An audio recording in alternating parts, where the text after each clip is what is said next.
Hello বন্ধুরা, তোমরা সবাই কেমন আছো? আশা করি ভালো আছো। আমিও ভালো আছি। তো কালকে আমাদের বাড়িতে হোলি শোভা হয়েছে, তো সেটারই ভিডিও আমি করে রেখেছি। তো সেটাই আজকে তোমাদের সবার সঙ্গে শেয়ার করব। তো দেখো, কাল বিকেলের দিকে দেখো আকাশ খুব খারাপ। মা ঠাকুমা সবজি কাটলো দেখতে গেলে। আর পুজোটা কিন্তু আমি দিয়েছি। আমি পুজো দেওয়ার পর আমি ক্যামেরা ধরেছি। আম, দুধ, কলা, চিনি দিয়ে পুজো দিয়েছি। আর ঠাকুমা দেখো খিদে পেয়েছে, তো দুপুরবেলা ভাত ছিল তাই খাচ্ছে। আমরা ভাসতে যে টাটা করতেছে। আকাশ খুব খারাপ, অন্ধকার, একদম কিছু দেখাই যাচ্ছে না। চেয়ারে বসে খাচ্ছে। এদিকে বৃষ্টি পড়তেছে, এখনও হরিসভার লোক আসেনি।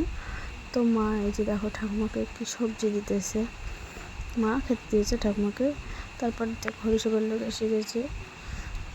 এই যে এটা আমার ভাগনা, এই যে হাফ প্যান্ট পরেছে, একদম খুব জুড়ি বাজায়, খুব ভালো বাজায়, খুব ভালো লাগে। আর এই যে সবাই এসেছে। আর মা সবাইকে চন্দন পরাচ্ছে। আর আমি এখানে দাঁড়িয়ে আছি, আর বাবা দেখো বসে আছে সিঁড়ির ধাপে। সবাই দাঁড়িয়ে খোল বাজাচ্ছে, কীর্তন করতেছে। বৃষ্টি পড়তেছে একটু ছিপ ছিপ ছিপ ছিপ করে। তো এরকম বলতেছে, এরকম বৃষ্টি কোনো ব্যাপার না। সবাই একদম সেই কীর্তন বলতেছে। আর দেখো মা মাথায় ঘণ্টা দিয়ে সবাইকে চন্দন পরাচ্ছে। আর দেখো কত সুন্দর খোল বাজাচ্ছে এনারা।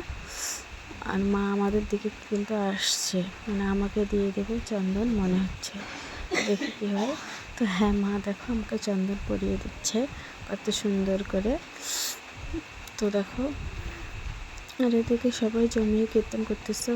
তো কার কার ভালো লাগে কীর্তন করতে, শুনতে কমেন্টে জানিও। আর খিচুড়ি ঘন্ট হয়েছে আর শাক ভাজা।